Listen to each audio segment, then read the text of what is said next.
ختم نبوت اور ناموس رسالت کے تحفظ کے لیے کسی قسم کی قربانی سے دریغ نہیں کریں گے۔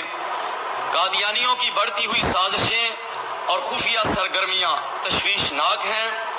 حکومت انہیں آئین و قانون کا پابند بنائے، امتناع قادیانیت آرڈیننس پر سختی سے عمل درآمد کروایا جائے، دین بیزار اور اسلام دشمن پالیسیاں بند کی جائیں۔ ہم مساجد اور مدارس کا ہر قیمت پر تحفظ کریں گے انشاءاللہ۔ ریاست مدینہ کے دعوے دار حکمرانوں نے وارثان منبر و محراب کے خلاف اعلان جنگ کر رکھا ہے۔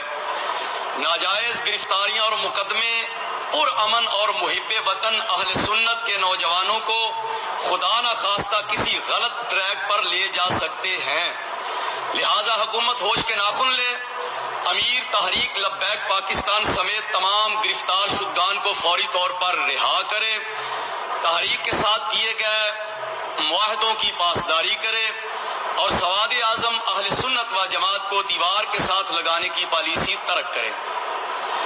عید کے چاند کے حوالے سے نااہل حکومت کے نااہل نمائندوں نے تاریخی جگ ہنسائی کروائی ہے۔ اگر حکومت کو اپنی کریڈیبلٹی کا ذرہ برابر بھی احساس ہے تو قوم سے معذرت کرتے ہوئے فوری طور پر مفتی اعظم پاکستان پروفیسر مفتی منیب الرحمان صاحب کو واپس عہدے پر بحال کیا جائے۔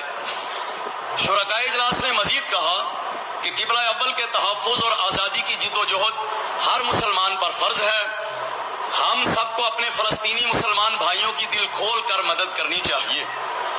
OIC کو فعال کیا جائے اور تمام اسلامی ممالک یک زباں ہو کر اسرائیل کو آئندہ ایسی بربریت اور ظلم سے باز رہنے کا مضبوط پیغام دیں۔